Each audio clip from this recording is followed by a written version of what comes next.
Doctor's office, 6 in the morning. I've just finished my rounds, and there's one question I get asked more than almost any other, from patients, from family members, from people who stop me in the grocery store when they recognize me. It's not about chemotherapy, it's not about surgery, it's about their kitchen. Doctor, is it true that reheating certain foods can increase my risk of cancer? And every single time, my answer is the same. Yes, and most people are doing it wrong every single day without even realizing it. I want you to stay with me for the next half hour, because what I'm about to share with you isn't fear-mongering. It isn't some viral myth that's been passed around social media with no science behind it. This is based on decades of research into food chemistry, microbiology, and oncology, research that most people never hear about because it doesn't make for a flashy headline, but it should. Because the food sitting in your refrigerator right now, the leftovers you're planning to microwave for lunch tomorrow, could be quietly working against your body in ways that accumulate over months and years. Let me tell you about a patient of mine. I'll call her Linda, because that's not her real name, but her story is real and I've changed identifying details to protect her privacy. Linda was 58 years old, healthy by most standards, exercised 3 times a week, didn't smoke, drank occasionally. She came to me because of persistent digestive issues that had been going on for months. Bloating, discomfort, occasional nausea after meals. We ran tests. Nothing alarming at first. But as we dug deeper into her lifestyle, one thing kept coming up in our conversations. She loved meal prepping.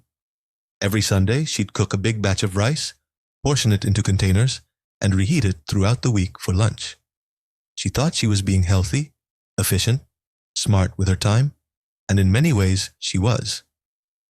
But what she didn't know, what almost nobody knows unless they've studied food safety or oncology specifically, is that the way she was storing and reheating that rice was creating conditions for bacterial toxins that don't just cause stomach upset.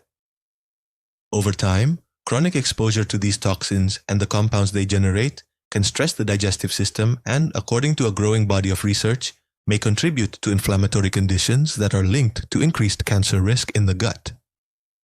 This isn't about scaring you away from meal prep or from ever eating leftovers again. Leftovers are a normal, practical part of life, and I eat them myself. This is about understanding which foods change chemically when you reheat them and giving you the tools to protect yourself and your family. Because knowledge here is genuinely powerful. Small changes in how you store and reheat just 4 specific foods can meaningfully reduce your exposure to compounds that researchers have connected to increased cancer risk over time. Let's start with the first food, and it's one that surprises almost everyone I tell. Rice. Plain, simple, white or brown rice, the kind sitting in almost every kitchen on the planet. Rice is not dangerous when it's freshly cooked and eaten right away. The problem isn't the rice itself. The problem is a bacterium called Bacillus cereus. This bacterium is naturally present in soil, and it's incredibly common on raw rice grains.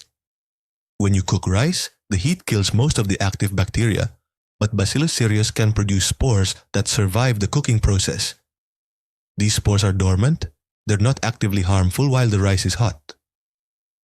But here's where it gets dangerous. If you leave that rice sitting out at room temperature, even for a couple of hours, those spores can germinate and begin multiplying rapidly. As the bacteria multiply, they produce toxins, and this is the critical part that most people don't understand.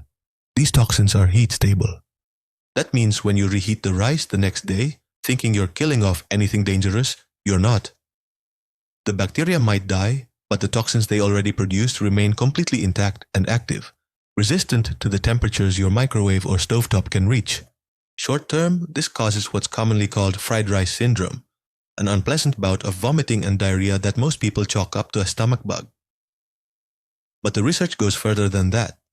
Chronic repeated exposure to bacterial toxins in the gut creates ongoing low-grade inflammation. And we now understand, through decades of oncology research, that chronic inflammation is one of the fundamental drivers of cellular changes that can eventually lead to cancer. The gut lining is constantly exposed to whatever we put into it, and when that lining is repeatedly irritated and inflamed, the cells that make up that lining have to regenerate more frequently. Every time a cell divides, there's a small chance of a mutation occurring. More division, more inflammation, more opportunities for something to go wrong at the cellular level. This is a simplified explanation, but it captures why gastroenterologists and oncologists take gut inflammation so seriously as a long-term cancer risk factor, particularly for colorectal cancer, which has been rising in younger populations over the past 2 decades in ways that researchers are still working to fully explain. So what should you actually do? If you're cooking rice, the safest practice is to cool it down and refrigerate it within 1 hour of cooking. Not 2, not 3, 1 hour. Spread it out in a shallow container so it cools faster rather than leaving it in one deep pot where the center stays warm for a long time. Store it in the refrigerator, not on the counter, and only reheat it once. Reheating rice multiple times, taking some out, reheating the rest again later, dramatically increases the risk because you're giving any surviving bacteria repeated opportunities to multiply between reheatings. And when you do reheat it, make sure it's piping hot all the way through, not just warm in some spots. I know this sounds like a lot of rules for something as simple as rice, but these small habits genuinely matter over the course of a lifetime of meals. Now let's talk about the second food, and this one might be even more surprising: potatoes. Potatoes are a staple in so many households, mashed, roasted, baked, and often made in large batches and reheated throughout the week. The concern with potatoes is similar to rice in one respect, but different in an important way. Potatoes, especially when wrapped in foil or stored improperly, can create an environment that's low in oxygen. This matters because there's a specific type of bacteria, Clostridium botulinum, that thrives specifically in low oxygen environments. This is the bacterium responsible for botulism, one of the most potent toxins known to science. Now, I want to be clear, botulism from potatoes is rare, but it happens more often than people realize, particularly with baked potatoes that are wrapped in foil and left at room temperature for extended periods before being refrigerated. But beyond the acute botulism risk, which is a medical emergency in its own right, there's a longer-term concern that's more relevant to what we're discussing today. When potatoes are cooked, cooled, and then reheated, especially at high temperatures, like frying or roasting the reheated potato, they undergo a chemical reaction called the Maillard reaction, the same reaction responsible for browning and that appealing crispy texture we all love. But when this reaction happens repeatedly, through the initial cooking and then again during reheating at high heat, it can increase the formation of a compound called acrylamide. Acrylamide forms when starchy foods are cooked at high temperatures, and it's been classified by international cancer research organizations as a probable human carcinogen based on animal studies and emerging human data. The concern isn't a single serving of reheated roasted potatoes. The concern is the cumulative, repeated exposure over years, especially for people who regularly reheat potatoes using methods like frying them again in oil or blasting them in a very hot oven to get that crispy texture back. The safer approach with potatoes is to reheat them using lower, gentler heat methods, like a covered dish in the microwave with a bit of added moisture, rather than refrying or re-roasting them at high temperatures. And critically, never store baked potatoes wrapped in foil at room temperature. Unwrap them and refrigerate them within an hour or two of cooking. If you're someone who meal preps potatoes for the week, portion them into shallow containers, refrigerate promptly, and reheat gently rather than trying to recreate that crispy, fresh cooked texture through repeated high heat exposure.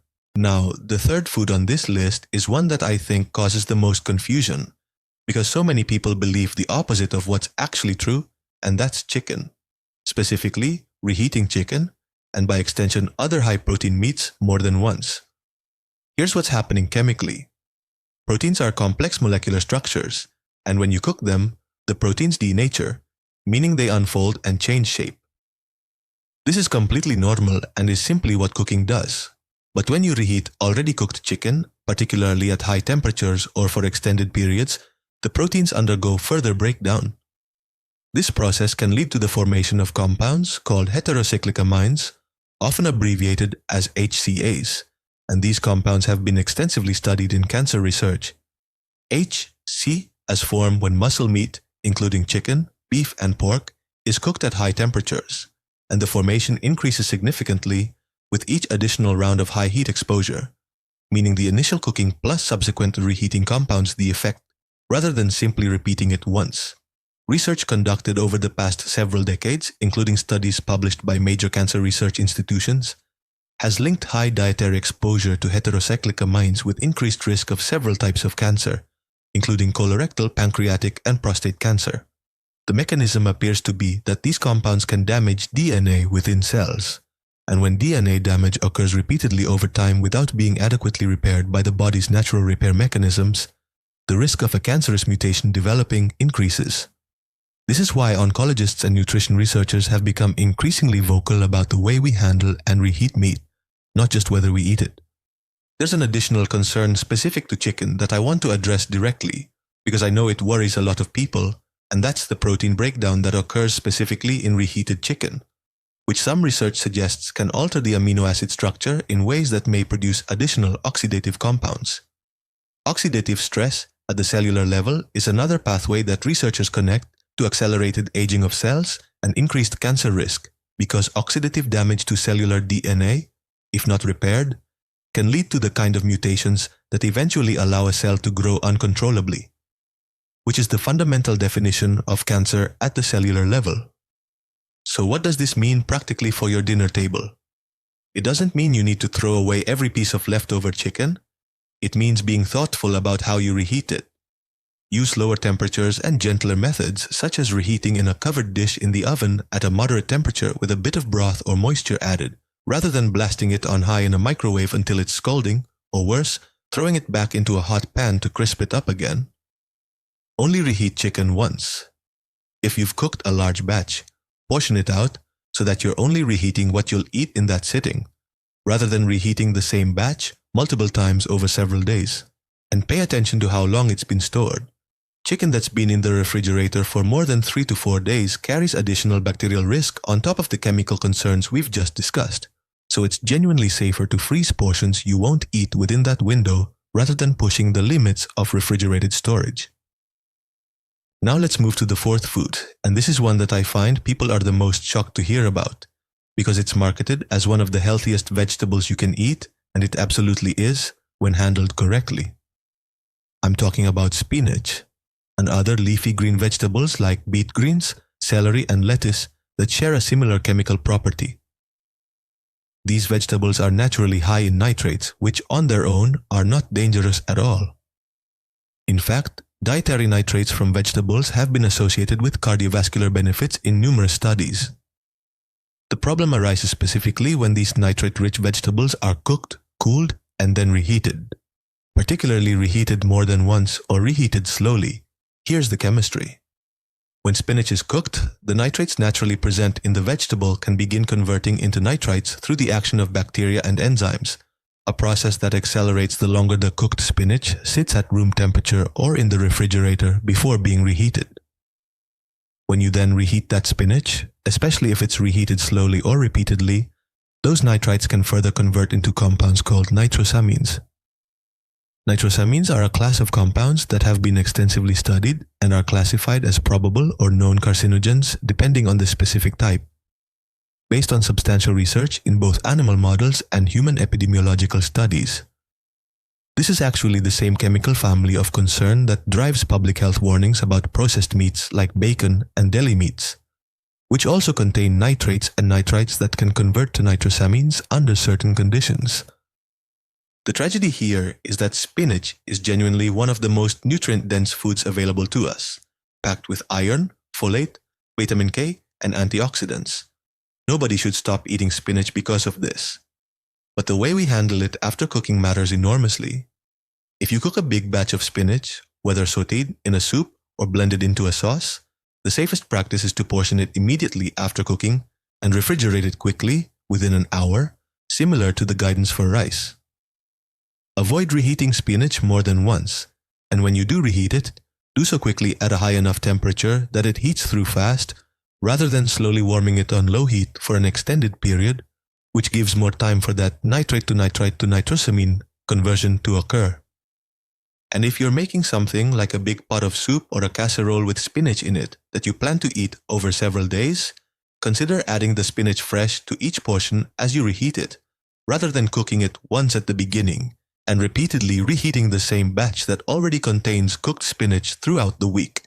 I want to step back for a moment and talk about why this matters so much, beyond just these 4 specific foods.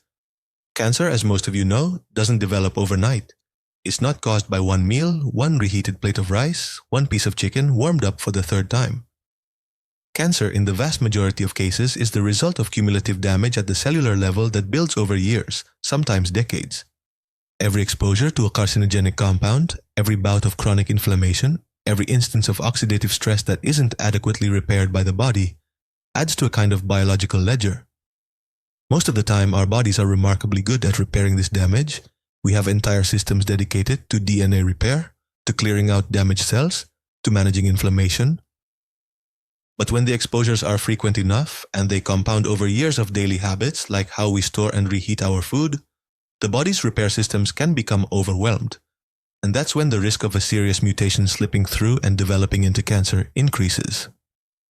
This is why, when I talk to my patients about cancer prevention, I don't just talk about the big obvious things like smoking or excessive alcohol consumption, though those absolutely matter enormously and should never be ignored.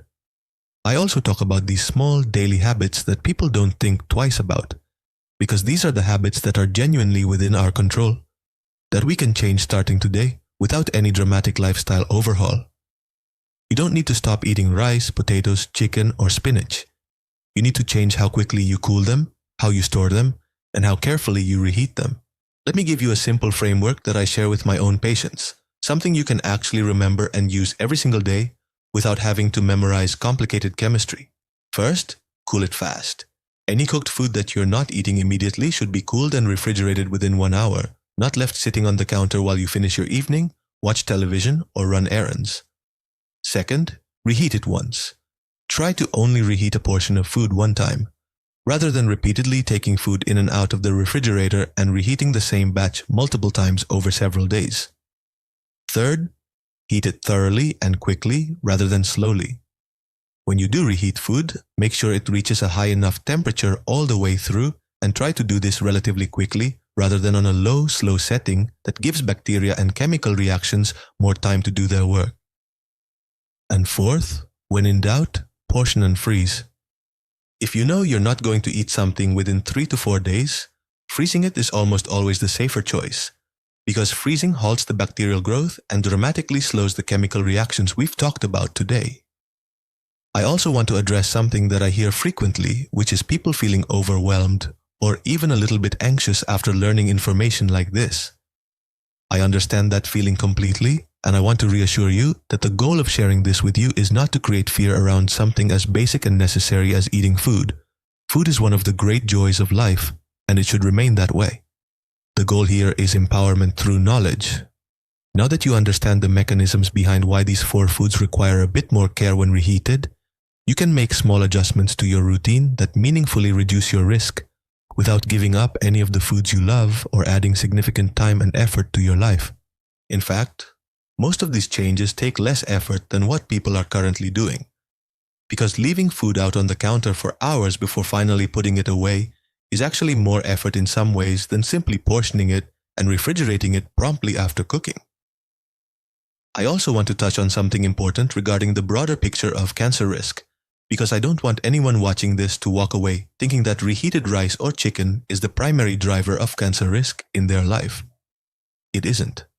The research is clear that factors like tobacco use, excessive alcohol consumption, obesity, physical inactivity, and insufficient screening for early detection remain the most significant modifiable risk factors for cancer that we know of. What we've discussed today is one piece of a much larger puzzle, but it's a piece that gets almost no attention in mainstream health conversations, despite the fact that nearly everyone reheats food multiple times a week. I wanted to bring this information to you because it's actionable, it's specific, and it's something you have complete control over starting with your very next meal. If there's one thing I want you to take away from this video, it's this. The danger isn't necessarily in the food itself, it's in the time and temperature journey that food takes after it's first cooked. Cook it, cool it quickly, store it properly, and reheat it once, thoroughly, and relatively quickly. These simple principles apply not just to the 4 foods we discussed today, but broadly to how you should think about leftovers in general. eggs, certain types of fish, and some processed foods carry similar considerations, and if there's enough interest, I'm happy to go deeper into those specific foods in a future video. I also want to encourage you, if you've made it this far, to think about one small change you can implement in your kitchen starting tomorrow. Maybe it's setting a timer on your phone to remind yourself to refrigerate leftovers within the hour. Maybe it's switching from storing rice in one large pot to portioning it into shallow containers immediately after cooking. Maybe it's simply committing to reheating chicken only once and freezing extra portions instead of keeping them in the refrigerator for days on end.